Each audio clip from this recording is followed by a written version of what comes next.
Well, if I were to be a prophet and say, I wonder how long Christian education has in Australia to run, unfettered from high government intervention on these issues, I'd say it's less time than we think.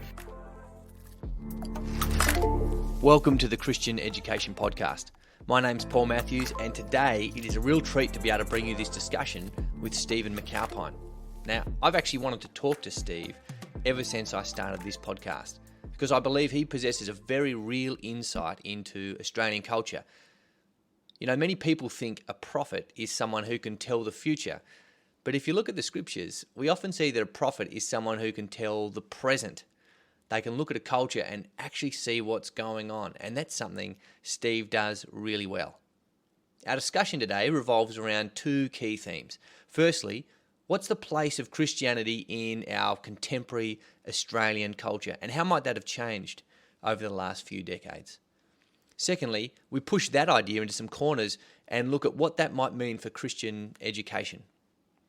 I actually first met Steve at a nationwide Christian education conference in South Australia. It was the morning of his keynote address, and we actually ended up going for a run together before breakfast. I was really excited about this run because I thought it'd be a great chance to pick his brain, because I had a few burning questions at the time. Well, let me assure you, he's much faster than I realised. The only thing that ended up burning on that run was my legs. Steve does a lot of things well, but realising he's putting his running partner to the sword is not one of them. All I managed to get from that run was a bit of a pulverised ego, actually, but safe to say his keynote address later that day was fantastic. Now, as always, I want you to know that before Stephen and I hit record, we prayed for you. We prayed that you would be built up and edified by this discussion, and that God in his mercy would use this discussion to further the cause of Christian education.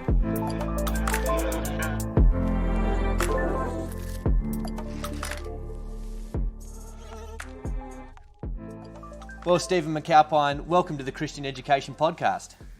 Good to be with you.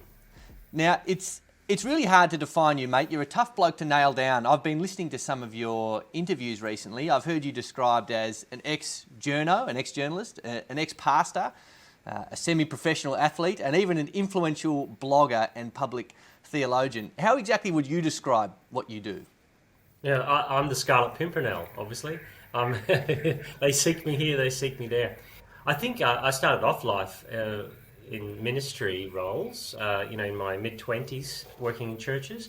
And I think some of the gifts that I've had in writing and things like that have come to the fore over the last few years. So one of the things I discovered is that I can do the church-based ministry stuff, but there are areas in it that I probably am not that good at.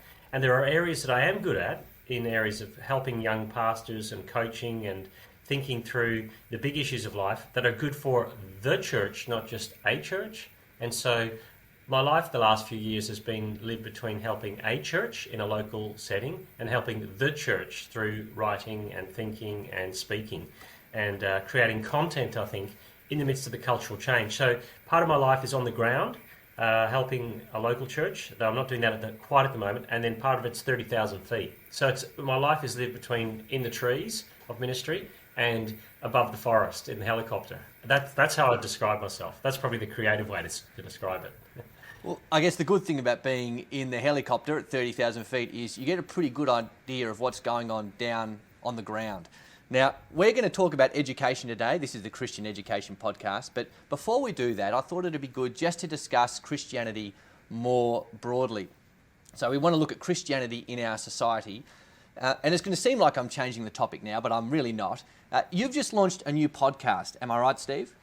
That's right, yeah, Delorian Philosophy, looking at, the DeLorean car from Back to the Future. I'm trying to extrapolate what's the situation now, a contemporary cultural event, that we can look forward, say, where's this taking us? What are the good things about it? But what are the risks? And how does Christianity inform where the future's headed as far as, Western culture in particular is concerned? So that's what I'm looking at with that. I've listened to the first few episodes, and I can highly recommend that to anyone listening to this. Now, the reason I raise that is because I want to flog that DeLorean. I want to bring it over to this podcast, and instead of going forward, I actually want to go back. So as we punch in the date, I want to go half a century back with you, Steve. Yep. And as we go 50 years back, half a century back, I want to look at what's the perception and the place of Christianity in Australia 50 years ago, and how actually might that differ to where we are now? Yeah, that's a really good question, and it will raise some issues about Christian education as we talk, as I think you're probably aware. 50 years ago, Christianity in Australia and around the West, but particularly in Australia, was seen as it was a fading away, but kind of docile kind of organisation that was for older ladies and vicars, and young kids would perhaps go to Sunday school. And that was about it, because their parents would get a Sunday morning off, because they had to give them a moral framework somewhere, and so the church would do it, and they could go to youth group and things like that. And I grew up in Australia I was just arriving in Australia at the age of 5 or 6, so that's 50 years ago, and we were very few people who went to a church on a regular basis. But it was a docile relationship between the church and the state, I think, and the average punter. It was a bit lame to go to church, but the framework of Christianity still was our framework. We still did the Lord's Prayer at school. We still had, at a public school, we actually said the Lord's Prayer every week, and we did other things that were vaguely religious, so the trappings of religion. And it was the Christian religion. If you weren't Christian, you were not Christian in a very Christian way. So the pole star of our moral framework, and you could determine how far away you were from that pole star by how your life was lived, was Christianity. And Christians were sort of a bit weak, and they were part of what we did in our culture, but they weren't particularly, it wasn't a particularly attractive option, I think, to most people. And that's funny, because I like what you said, they were non-Christian in a very Christian way. That reminds me of Tom Holland's book, and I'm sure you've read it, Dominion, where he basically looks out at Western culture right now and says, you're all Christians. Now, he himself, not being a Christian, he says, you might not be calling on Jesus as your Lord, but the way that you view the world, your entire makeup is very Christian, down to the core, down to the bones. So we see 50 years ago, we've almost got I forget the name of the priest. It's in The Simpsons. He was a bit of a nobody. You had Ned Flanders. He was a bit of a joke. And it seems to be the sort of Christianity, as we pop back 50 years in the DeLorean, we're encountering. How is that changing from where we find ourselves today? How has the ground underneath us shifted? Oh, the ground shifted a lot, and that is the Reverend Lovejoy, by the way. So in The Simpsons, a greatly ironic title for him, which probably says what people thought, that the Christians were a bit morose and a bit, killers of joy, and wowzers. But nowadays, Christianity is not seen as part of the solution that we all can be involved in, and with Christianity somehow, if you want to be. It's seen as part of the problem to a vision of human flourishing that's come adrift from Christianity. And Tom Holland's right. People are even anti-Christian in a very Christian way. They've got a moral framework that is full of saints and sinners. It's got its priests and its outcasts. It's got its vision of a wonderful world that's coming soon and very soon. It's got a once I was blind but now I see kind of gospel framework of moral framework. It takes all the categories of Christianity and kind of beats Christianity over the head with them. And it sees Christianity not simply as an annoyance at the side of the culture, but as something that's actually hostile to a good vision of human flourishing. And this is why I'd say that in New York, where Tim Keller talks about in New York in the 80s and early 90s, Christianity that he said, he's planted Redeemer Presbyterian Church, it was kind of mocked by the New York Times that he was doing that. The New York Times does not look at evangelical Christianity today in a mockery way. It looks at it as a threat to the social order. Now, there's some issues in the US that are particular to the US and how evangelicalism has played out, but I think we get the blowback of that in the rest of the world. So if someone finds out I'm an evangelical Christian in Australia and they're not a Christian at all, their automatic assumption is you're like that in the people in America, that you're trying to take over the government. And they're going, how did that happen? So Christianity is seen as a threat to the social order, and its perspective is seen as life-denying and doing violence to people's autonomy. Those are key issues in our culture, and Carl Trueman talks about this as well in his book, The Rise and Triumph of the Modern Self. So Christianity has moved from being part of the solution to part of the problem, and from the doing good kind of people to the you're probably doing some bad that you can't make up for by smiling nicely at us and doing funky church services. Now, of course, it's anachronistic to say that there's ever been any fully static period of time on Earth. Culture, in some ways, is always a bit of a moving target. So it's a fallacy to say that there were some glory days in yonder years, but we've moved away from that now because, as I said, moving target across the board. But would it be safe to say, Steve, that the change that we've seen in the last 50 years has actually been more rapid than we would expect to see societies change in general? Yes, and that's a seismic change, and technology has pushed that, and a global understanding of who we are has pushed things so that something, I would say, we're all Manhattan now. You know, if we're all Manhattan, the ideas that were formed in Manhattan that are, or even in the universities of our world, they get to us very quickly. It used to take a while to filter through. But the changes around the world since the globalization move, since the rise of the baby boomers and the influence that the baby boomers brought in an increasingly post-Christian world, especially in the West, that has pushed the change really quickly. So we're seeing a ramping up of not just technology, but the ideas that technology pushes, and also the changes philosophically that we're going through culturally as well. So there was a certain slowness, and not static, but things move slowly, and then they ramped up, and then they have periods of extreme speed, and then something slows down and you think, ooh, that's slowed down for a bit, then something else happens. So it feels like people thought history would be like a cable car. You're going in this sort of progressive secular future, and it's more like a roller coaster. And but that tells you that things change quickly. Secularism's narrative is that Christianity eventually will get sort of knocked to the canvas and religion will be sloughed off to the side. But the world is more religious than it was 50 years ago. More people think religiously and talk about religion in a way that's surprising us, I think. We wouldn't have expected Parliament to be talking about religious issues as much as they do, but they are. That's one of the things that I love about reading your writing and listening to your speaking, Steve, is that you're able to canvass society and understand what's going on. You're able to take a 30,000-foot view and see actually what's happening. Many people think that I like to talk about you to my friends as somewhat of a prophet.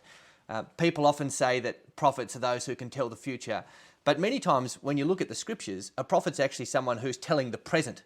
They're actually looking around and saying, this is what is going on. You think it might be this other thing, but these are the true spiritual causes. These are the true societal changes that are going on. And that's something you do really well, is you see the present. Not every Christian is able to do that. So there might be people who are working in an old paradigm. They're still in that sort of Ned Flanders, Reverend Lovejoy space, yet the ground underneath them has shifted. These tectonic plates have moved, and so their paradigm is actually no longer effective. So what is going to prevent us, if we're working from an old paradigm, the sort of Christianity and culture you grew up with as a kid, how are we going to get things wrong when we then try and engage with our present culture? Well, one of the things I think we do is that we say, we'll let you set the rules of engagement, and then we'll play the game with your rules. And I think we saw that in the recent Essendon saga, where CEO Andrew Thorburn had to resign his position because he belonged to a church where the ideas that were on the sermons were anathema to the popular culture. So what we've said is, if we can show ourselves sensible and we can show ourselves as part of what the culture is doing, you'll co-opt us and we can come for the ride and we can be the state chaplain, so to speak. And suddenly we realise we're not. And in my book, Being the Bad Guys, the whole paradigm is taken from the discombobulation of the main character in the movie Falling Down, where he starts the day as the good guy, and by the end of the day, he realises he's the bad guy, and he says, I'm the bad guy? How did that happen? And it happened slowly at one level, but it happened quickly for Christians as well, if we think about it, that Christians became aware that their ideas weren't just wrong, but the framework was that they were immoral ideas, that they were not life-affirming ideas, that they were hostile ideas to where the culture is going. And so the worst thing to do is to say, let us show you how sensible we are. Let us show you how we fit where the world's going at the moment. I would say that the counterintuitive move, but the right one, is to flip that on its head and say, we are nothing like you. Our value framework is completely different. You see the world in a materialist way, like a sealed off bubble, as if nothing comes in and nothing goes out. But we believe in a transcendent worldview where the world's porous. There's a heaven above, there's a hell below, there's an earth in the middle, and they leak. And the fact that a Christian would... nothing is more outrageous about what a Christian believes than the fact that one day Jesus is going to return. You can have all the crazy... you could have a completely different view to your work colleagues around sexuality, but that's not the main game. The main game is that you believe one day the sky is going to rip open and the porous universe will reveal itself and Jesus will return. And that's like wacko. That'll get you marched out of the building with your cardboard box and your security key handed in. If people realise the implications of that's what you believe. So part of our effective engagement with culture as Christians more broadly is actually emphasising the strangeness of the Christian religion. I once listened to a biblical theologian, a guy called James B. Jordan, if memory serves, and he would talk about the deep weird. The deep weird, and he would say Scripture is full of the deep weird. And sometimes in our tripping over ourselves to appear intellectually palatable to the culture around us, we will minimise, we'll brush to the side the deep weird. But what you're saying is it's actually a good idea to bring those differences front and centre and not accentuate them unnecessarily, but just say, hey, they're here, they're part of our faith. We believe some things that are very, very different to the things that you believe. Well, Peter Orr and Rory Shiner have a new book called The World Next Door, which is a riff on James Sire's book, The Universe Next Door, talking about the belief systems of your neighbours. And they're saying, no, come and look at the world next door to you. It's an invitation to the secular people to look at Christianity. And they do it through the lens of the Creed, the Apostles' Creed.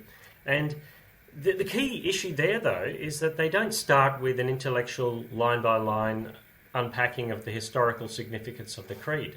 They start with Jesus believed in angels and demons and starts with a ghost story, so to speak, because they realised, in line with Francis Schaeffer, who also did the same thing. When Schaeffer was working in the 60s, he started off his talks talking about angels, because he realised that if he couldn't get people to believe that there was a world beyond them, that there was a framework of how the world was put together that was different to the secular frame, the rest of Christianity would just slide off the side like Teflon. Now, that's not to say that Christianity is coming in anti-intellectually or the only weird thing doing the rounds, because I would say to people, why is my weird any more weird than your weird? Like, some of the stuff I hear around the gender issues in particular are going, well, isn't that interesting that if you objectively look at it, if you'd said to psychiatrists 60 years ago, we're going to reach a stage where people will effectively say that I was born in the wrong body, a dualistic understanding of what a human being is. And all of science has pushed a materialist view of humans and integrated, you're a bunch of meat and synapses that we can work with. And suddenly you've got this disembodiment where my psychological self is my true self and my physical self has to line up to respond to it. And that idea is actually less intellectually robust than anything Christianity offers, even though Christianity is of a hyper weird level. But I say lean into the weird. And one of the reasons I'm saying that is because people are looking around for something. They are absolutely caught in the headlights of where the culture is headed. And Christianity has a meaning and purpose agenda and answer that is well ahead of anything else that's been offered. If you do you is all you've got, then as Taylor Swift said at New York University recently, she gave the graduation address, and her primary statement to university students at one of the top universities in the world was, you're on your own, it's terrifying, and it's great at the same time, but you're really run by your emotions and how you feel. And I mean, if that's what you're saying to university students, where's the intellectual clout to that? That's the difference, I think. Well, I expected a wide range of different quotes from you, Steve. I did not expect Taylor Swift, but there you go. You've surprised me again. She's a people's poet. There she go. Look, people think like Taylor Swift writes and sings. There's no way around that. The average young woman looks at a Taylor Swift song and says, "That's my life." If that were not the case, she wouldn't sell millions and millions of records. People identify with the way she looks at the world in a way that is, it's intense, and it mirrors how they feel about where the world's going, how the relationships work, and what matters in the world. New York University would not get her in to be the graduation, commencement speech star if they didn't believe that people tapped into her narrative of how life works. I'm really glad you mentioned young people there, because I want to now come into our core business and discuss education for a moment. Now, a brief analysis of the facts leads us to see that the average school teacher is about 46 years old. So I'm teaching in a high school, my context, and we'll say the average high school student is about 16 years old. So all of a sudden we got a 30-year difference between a teacher and student. Now, I always think that teaching in some ways is like cross-cultural mission, because some of the stuff that these young people are coming out with, I have no idea where it came from or what it means. But there's a sense in which we've been talking about the rapid change in society. If you've been operating with a certain cross-cultural mission philosophy, and you've been operating in that vein for maybe the last 20 years of your career, the things that you used to do with students that landed really well, the conversations you used to have, might have stopped making sense in the meantime to the students. And that's because the culture that you're going cross-culture to has changed so rapidly. So my question to you here is, as educators, as Christian teachers in a Christian school, with on average a 30-year, that's a generation and a half difference between us and the students, how can we actually accommodate or make allowance for this difference as educators? Well, I think that's such a good point. It's a hard one to accommodate, given that culture seems to shift every 5 years. It's half generations now, and quarter generations. And I'm 55, and I'm astonished. And so here's the point. My 14-year-old son had heard of Andrew Tate, and I hadn't until he got cancelled. And then I have to backfill the story. Who is this guy, and why is he influencing young men at such a stage? A couple of things. I help Christian schools figure out some of the stuff around sexuality and gender. And one of the things you have to do as a Christian teacher is somewhere along the line, or Christian schools, you've got to have people in your... Not everyone has to be it, but you've got to have people who are actually paid not to do nothing, but to take a step back and watch what's going on. You need your own prophets and seers in your school system who can then give people a framework for... those 46-year-old teachers who are still sort of listening to Green Day a little bit of advice as to here's where things are going. Now, I don't think you have to acquiesce to everything that a student wishes for, because I think that the primary thing that young people will look to in their teachers is that they think their teachers cared for them and respected them. But even a 46-year-old teacher started life in teaching where students had a little bit of respect for the teachers because of the institution, and that's gone by the wayside. And so students realise that teachers are well behind them in the technological game, and technology is the power of the day. And if you're up with the technology, and you're up with the humour of the technology and the way it works and the way it creates things, you are the powerful person in the relationship, regardless of who the teacher is. And I think if schools can tap into having some teaching staff who are seers to the culture, they can help work along. Because you don't have time as a 46-year-old teacher to be reading absolutely everything. If you're 46 and you're a teacher, there's an odds on you've got your own teenagers, and you can pick their brains about what's going on in the culture. But you're busy. And if you're a Christian teacher, you're probably involved in a church as well. So all these things sort of meld into it, I think. So I think you need people who, a bit like me, in your school, who can look at these things for you. But it's very hard, I think. Well, you said that teachers don't have time to read absolutely everything. the cynic in me, and I know there are plenty of hard-working, dedicated students out there, they're saying, hey, it's not a bad time to not have time to read anything because the students aren't reading anything themselves. If the vehicle of the culture is 15-second TikToks, then that might be a little bit easier to actually try and understand the ebb and flow of the culture. If it's that quick to be, you can just sort of put it in your veins in a 5-minute period. Yes, and it's a cynical culture because the current generations, their primary hope is that things don't get worse than they are. Now, that's very different to dancing at Woodstock, that this is the dawning of the age of Aquarius, right? That we're coming into a great time of change. And that change hasn't been good for most young people. They feel insecure. They look at climate change issues. They look at the Russian war. They look at the fact that we've just had lockdown. They look at all these things and say, well, I hope it doesn't get worse. So why not sort of give in to a little bit of irony on TikTok and just keep swiping through TikTok videos and laugh. And the way humour works is very different because 15 seconds, into that 15 seconds on TikTok is built a huge philosophical set of assumptions and a very strongly put together way of how humour works, how we view people. There's a whole, 15 seconds worth of, there's a whole iceberg under the tip of that 15 seconds. And most of us don't get why humour has worked the way it does the last, 5 or so years. The Simpsons is now, we reference them. They're, people don't even think about that anymore. That's too long form a narrative, actually.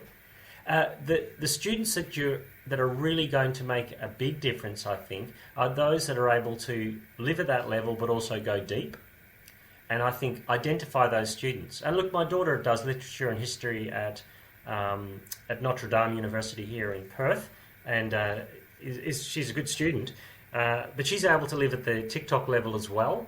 And I think if you've got students that can do both of those things, they're going to be the people who actually are the creators and the intellectual thinkers of the next generation. But most students are just trying to get by, and in a very hostile world. And it's a cancel culture for them as well. They're very nervous. I think students are very nervous that if something goes wrong in the way they live their life and it's online, they're done. And you see that level of anxiety among students. Anxiety is the gold medal mental health issue at the moment around the world, particularly in the West, and students are there. And that's interesting that you mentioned that too. We talked earlier about how the world is increasingly religious. There was a thought at one point when we move on from traditional organised religion, well, we're going to move on from these archaic ideas such as guilt and shame and these sorts of things, which they said would only drag people down. It's just a weight around your ankles. In fact, the opposite has happened. People are more guilty. People are feeling more shame. What we've actually got rid of is forgiveness, which I think is a terrible part of a culture to jettison. And there really is often no way back from being cancelled or being socially or even ostracised on social media, which is why people are so scared of it. Yeah, and Douglas Murray talks about that in his book, The Madness of Crowds, that we've got nothing left to us but fiery denunciation. So the safety net of grace has been removed from below us. So we still had sinners, and we still have people, and we still have all the opprobrium laid on people who get things wrong with no way back. And everyone is very nervous about that. So it's a hot religious world in one sense. And people used to say to me, why do you want a vengeful God? Vengeance is mine, saith the Lord. No one wants that. Ain't nobody got time for that. You go, well, vengeance will get outsourced somewhere if it's not from God. Because the point of that passage in Scripture is don't seek vengeance, leave room for it. And now that without God, seek vengeance. That's the way you're supposed to operate. And you can shred people in social media. If you think we're actually moving towards a more calm, rational world since religion's gone by the wayside, read Twitter. That will disavow you of that notion. And young people are digital natives of that, not just the technology, but the way that technology rewards bad behaviour. And that's the problem. Now, to change tack here a little bit, you said you were doing some work with Christian schools, helping them read the room, helping them understand the culture they're in and behaving appropriately. So keeping this at a 30,000 foot level, how do you think schools do navigate these hot button issues? We see corporations and companies weighing in on these highly contested social issues these days. Schools also, because of their Christian schools, because of their religious framework, are having to be part of that societal discussion and have that discussion with a discussion partner that is increasingly adopting an alien worldview. So how do schools navigate hot button issues like sexual orientation, gender identity, marriage, etc., while remaining an institution, while keeping their place at the table? Well, if I were to be a prophet and say, I wonder how long Christian education has in Australia to run, unfettered from high government intervention on these issues, I'd say it's less time than we think. Schools don't necessarily do it very well because they end up on the front page of the newspaper because they've done it poorly. Because one of the assumptions for Christian schools has been we can bring our idea into the marketplace in our school and young people will, generally, well, we're on your patch, we'll accept that. But they don't. So what I've found is a lot of people have said to me that they feel that the students have the power dynamic in this area, that they jump quickly onto teachers who would dare to suggest that the world is not exactly how students think. Now that's true all the time, but what you get is that all a student has to do is tell their parent, who's an influential person in the culture, who tells the news media, and suddenly your door stopped. The biggest risk to schools at the moment is the mob pile-on when something happens. And so boards are sort of looking like goldfish, their mouth wide open when something really goes wrong with this area. But what I think we need to do is say, at one level we need to crank things back and say there's a whole list of assumptions that we have as Christians that people no longer have, and students certainly don't have. They haven't got a bigger vision of why we think humanity is the way humanity is. They don't have a bigger vision of where sexuality is placed in a vision of human life. The great irony to me is that all we've been reduced to is consent when it comes to sexuality. And even then we don't know how to put that together. So young people are, ironically, having less sex than they were 40 years ago, but more porn, because it's ubiquitous. So they're going, if this thing is that hard to deal with another human being, why don't I take out that person and just have it mediated through technology to me? That's no surprise, is it? Because everything else is mediated through technology. Why not our sexuality? At the same time, we're seeing a pornified culture among young boys in schools that is tearing apart many of the young women in our schools as well. So there's a huge issue going on underneath. At the same time, teachers who are Christian in schools can offer a better story, a better vision of what humanity looks like. That's the thing that's missing. There's no coherent vision among the next generation of what it means to be human, what it means to engage with the world. Our biggest hope is our satisfied self, and we don't know how to put that together. That's fascinating. So part of our job here as Christian schools is, if I'm hearing you correctly, we navigate through these hot button issues in many ways by also presenting the holistic Christian message. Now, holistic is a bit of a buzzword, but we present the whole gospel, the whole Christ, the whole Bible, and we're actually then creating a vision of the world that is complete and can exist as a realistic alternative to this sort of loose leaf worldview that these other people have. It's not necessarily cohesive, it's not full orbed, it's just a grab bag of ideas perhaps that these young people have, and you're saying it's actually going to be deeply unsatisfying. The relationships are not going to be as deep, the friendships are going to be shallower, the answers to the great questions of the world are going to be worse. So you're saying we present all of Christianity, the whole gospel, the whole Bible, the whole Christ, as a compelling alternative, and at least then we have some sort of basis when these hot button issues do poke their heads up to tie our answer on that issue back to this compelling framework we've already been building with the student. Yeah, look, this is where it's interesting. I think Christian schools are what I call alternate ethical communities. Charles Taylor talks about the social imaginary of the culture, where what are the givens? What are the things we assume can only be? And I think Christian schools are a little outpost of a different imagination. And they can show something different, that when you walk through the gates of the school, it sort of hits different. Something feels different about this place. And I think that's absolutely critical, that it's giving a holistic framework, and we did use that word. You've got to make sure that remains, because I think what some of the governments around Australia are doing is trying to say you can only have Christian teachers in your religious education department because there's no such thing as Christian maths. That's a poor argument. What you're trying to form is an alternate ethical community, and governments don't like that. High state intervention, governments that are statist particularly, don't want an alternative mediating institution saying here's a different way of looking at the world. Now, when it comes to young kids in those schools, or teenagers even, one of the things I think we've got to do is crank back our level of expectation. You're not going to get them in year 6 or 7 at high school and get them out in year 12, sort of ready to go on the mission field.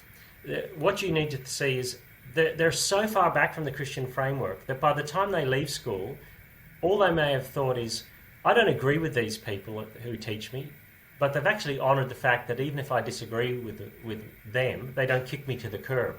Now, at 17 or 18, the world is your oyster. But at 23 or 24, when you've had a few broken relationships and the job career you thought was going to work out for you hasn't, maybe that's the point a young person's going to go, I remember the chaplain at my school, and they were great, and they had some answers to life. Maybe I'll go and explore some of the things they said, because I pulled the lever of life that I was told you can be anything you want to be, and it broke off in my hand.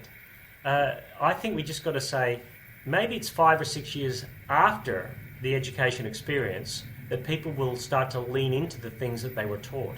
Don't assume that once they leave school they've forgotten about it, because it's not true. One of my friends used to work at one of those sandstone schools in Sydney, one of those really old setups, a lot of prestige and whatnot. One of the busiest jobs, they had a raft of chaplains. One of the busiest chaplains was actually the old boys chaplain. And exactly what you said was coming true.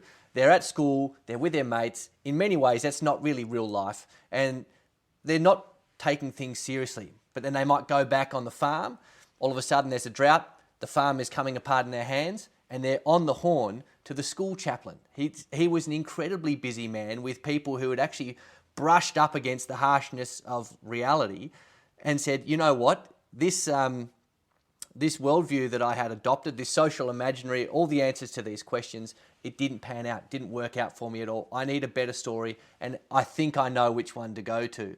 So Christian education, in terms of preparing students for the future, it might have a really long fuse. But I like the encouragement you've given us there, because at times as an educator, you see someone coming to school, you see them going to church, the family's a Christian family, and they've been really soaking in this Christianity for 14 years by the time they get to the end of it. And you think, have we made much of a dent? What is going on here? But I've seen that many times in the life of my friends, even myself, it does bear fruit. It sometimes just takes time. Yeah, and the discipleship program of the world is very attractive, and we need a discipleship program. Everyone's been discipled by something. Everyone's listening to some gospel, and we just have to make ours as compelling as we can. And I think that means that Christian teachers who are a bit older have to get out of the way of thinking that somehow this is just an educational expression of youth group. It's got to be, you've got to be preparing people for something more than the education experience of chubby bunnies. You've got to disciple people. The Christian kids coming to your school, I think, are looking for you to be their ally in their faith.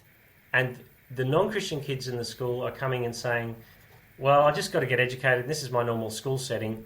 But maybe these people have, I'm going to listen to what they say. And if it sounds rubbish, I'm going to kick it to the curb. And I think maybe you've just got to keep our powder dry a little bit.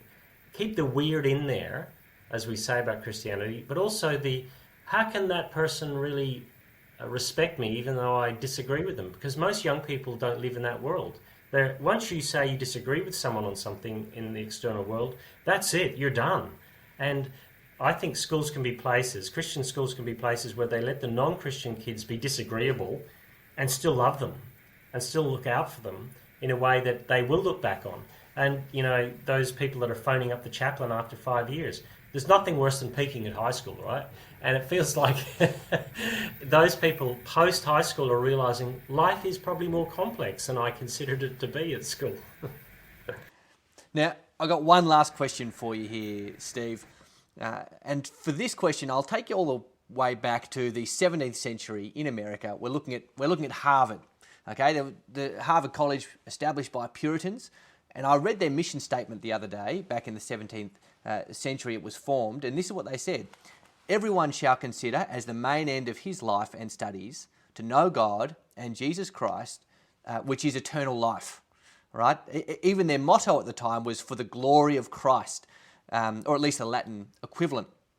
Of course, you could also talk about Yale or Princeton or Oxford, and there are many other institutions in Australia who have suffered the same fatal flaw, which is mission drift. They've started off as explicitly Christian institutions, and then slowly, little by little, they have drifted from that original conviction. Now, that's one of the things that really scares me going forward. How do we make sure we as Christian schools, and I don't mean just a nominal name-only Christianity, I mean Christian schools who wholeheartedly accept the authority of the Bible as the inspired Word of God, who seek to worship Christ and make disciples of Christ, how do those kinds of Christian schools prevent mission drift in the next 50 years?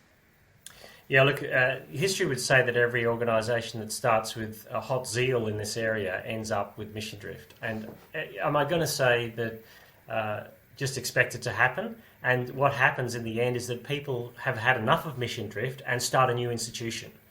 You've seen that all the time, that the church schools that maybe started off as fairly solid on their Christian framework end up being almost post-Christian, and then the last 40 years you've seen a huge increase in Australia of Christian schools.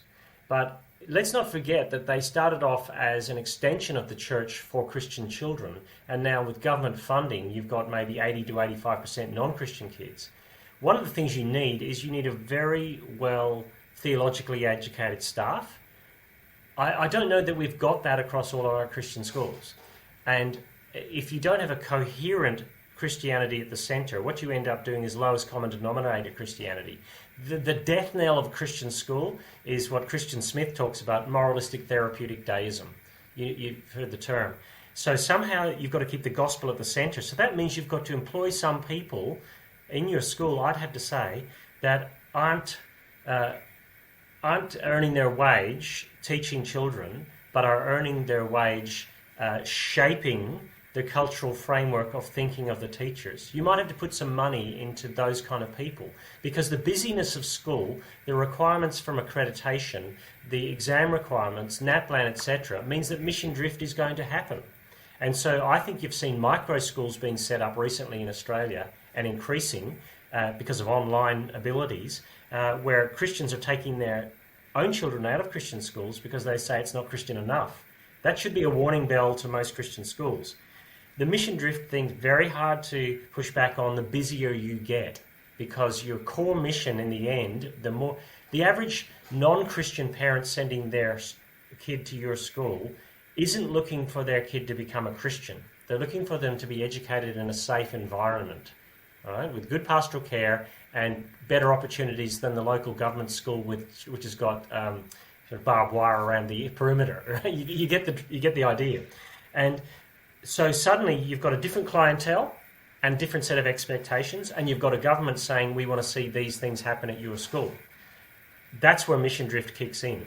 And unless you can tone that, you can sort of keep sharpening and sharpening the focus of your school, you're going to get mission drift. And I think make sure that a certain number of gatekeeper teachers are leaning hard into further education, theological study, and they're keeping close links with their churches as well. I think that's going to be critical.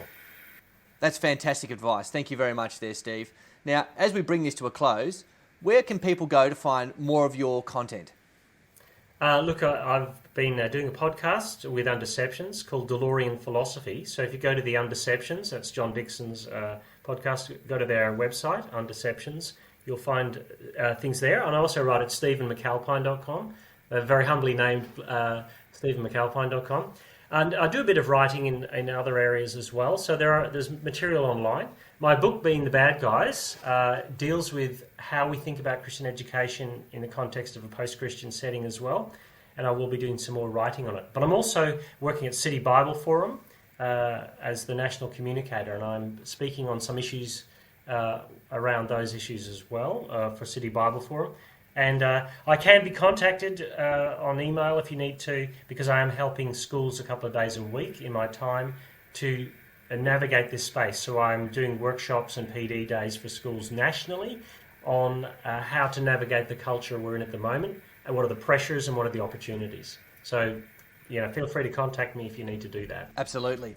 Well, it's been a real treat talking today with you, Stephen. Thanks for your time, and I look forward to hopefully having you back on sometime in the future.